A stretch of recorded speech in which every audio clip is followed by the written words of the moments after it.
मैं हूं आपका कल्याण मित्र डॉक्टर राजेश अग्रवाल। आपके परिवार की खुशियों के लिए स्वस्थ रहें, संपन्न रहें, प्रसन्न रहें। पिछले कई दिनों से निरंतर मुझे ऐसे फ़ोन आ रहे हैं कि थोड़ी बहुत खराबी किडनी में होती है, लेकिन उनको डायलिसिस एडवाइस की जाती है। अब एक समस्या ये खड़ी हो रही है, बहुत सारे लोग, बहुत सारे इंस्टीट्यूट डायलिसिस का सेंटर खोलने लगे हैं, तो उनको अपने लिए पेशेंट चाहिए। पहले एक ज़माना होता था कि पहले डिमांड होती थी, फिर सप्लाई की जाती थी, लेकिन आज का युग कमर्शियल युग है। पहले सप्लाई चालू करते हैं, फिर डिमांड क्रिएट करते हैं। हर शहर से तकरीबन फ़ोन आ रहे हैं। छोटी मोटी किडनी की कंप्लेंट के पीछे भी जिस हॉस्पिटल में जाते हैं, अगर उन्होंने डायलिसिस सेंटर खोल लिया है तो छोटी मोटी किडनी की कंप्लेंट के ऊपर ही उसको कहते हैं आपको डायलिसिस की ज़रूरत है। मित्रों, ये बड़ा घृणास्पद कार्य है कि एक व्यक्ति जो छोटे मोटे इलाज से ठीक हो सकता है, उसको एक आजीवन भर त्रस्त करने वाले ट्रीटमेंट पे आप डाल रहे हो। थोड़ा सा क्रिएटिनिन क्या बढ़ता है, थोड़ा यूरिया क्या बढ़ता है, डॉक्टर सीधा आपको डायलिसिस की सलाह देने लगता है, और थोड़ी और ज़्यादा समस्या बढ़ जाए तो किडनी ट्रांसप्लांट की बात करने लगते हैं।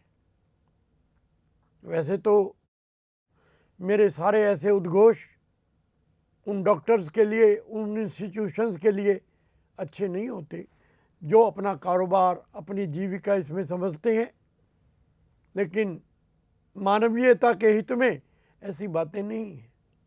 हम डॉक्टर का कर्तव्य है कि हम मरीज की बीमारी से रक्षा करें, उसके स्वास्थ्य को लौटाएं, ना कि उसे भयंकर दवाइयों और भयंकर प्रक्रियाओं की चपेट में भेज दें।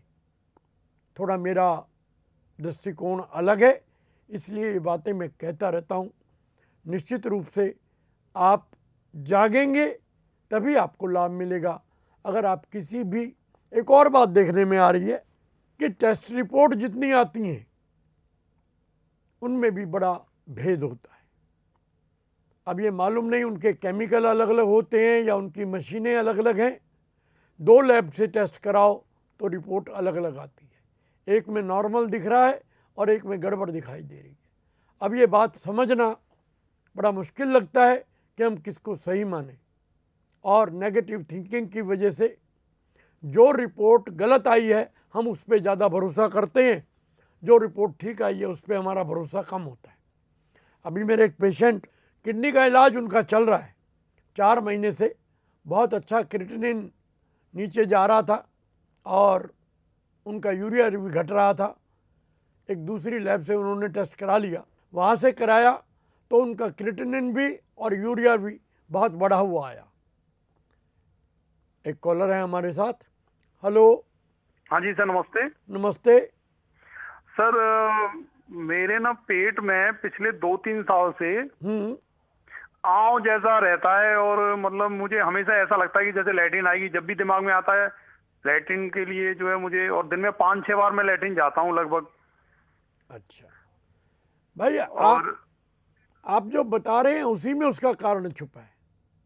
आम का मतलब होता है बिना पची हुई चिकनाई, और 5-6 बार लैट्रिन जाने का मतलब है अंदर जो आंतों का संकुचन है वो ठीक से नहीं हो रहा है। लीवर आपके पाचक रस, डाइजेस्टिव जूसेस अच्छी क्वालिटी के नहीं बना रहा है, जिसकी वजह से बार बार थोड़ा थोड़ा मोशन आने की आपको ज़रूरत रहती है।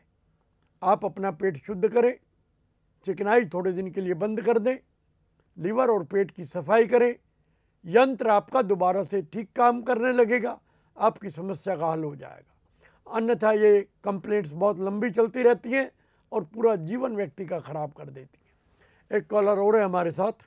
हेलो। हेलो डॉक्टर साहब, नमस्ते। हाँ जी नमस्ते, बोलिए। मेरा नाम सत्य रंजन पंडा है। हाँ पांडा जी बोलिए। उड़ीसा से बोल रहा हूँ। हाँ बोले। डॉक्टर साहब, आपने जो फार्मूला बताया था ना, हाँ आधा और सादा, हाँ वो मैंने किया, और मेरे को एक बहुत बड़ी बीमारी थी, हाँ खुजली की। हाँ जो कि हाइड्रोक्सिल साइड में जांग के जो कोने है ना, हाँ हाँ, उधर वो खुजली होता था और ये होता, मतलब खून आते थे, पानी आता था, हाँ हाँ। वो सब खत्म हो गया है 1 महीने में। अरे वाह, आपको बधाई हो भाई। मैं आपको धन्यवाद देना चाहता हूँ और आपका कोटि कोटि प्रणाम। अरे भाई, परमात्मा को धन्यवाद दो, हम सब उसी के बच्चे हैं और उसी के माध्यम से हमें ऐसी सूचनाएं मिलती हैं। देखिए, मैं बड़े उत्साह से फिर, क्योंकि मेरे को ऐसे फ़ोन रोज़ आते रहते हैं, लेकिन टीवी पे आज पहली बार ऐसा फ़ोन आया है।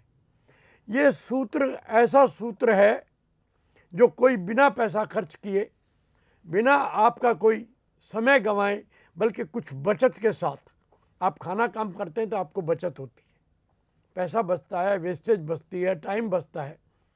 लेकिन इनको फिर भी मैं कहूँगा एक बार अपने शरीर की शुद्धि कर लें, क्योंकि इससे उनको लाभ जो हुआ है उसके लिए बधाई के पात्र हैं।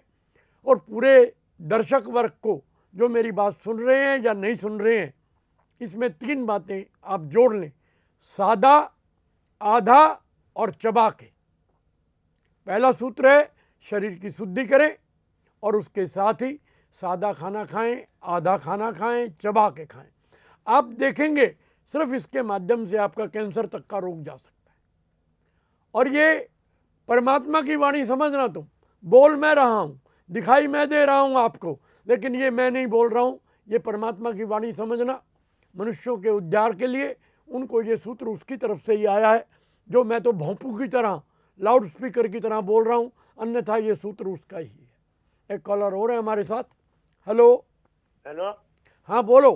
डॉक्टर साहब, मुझे ना अस्थमा की प्रॉब्लम है। हाँ, और ये ठीक हो सकती है कि नहीं, ये पूछना था।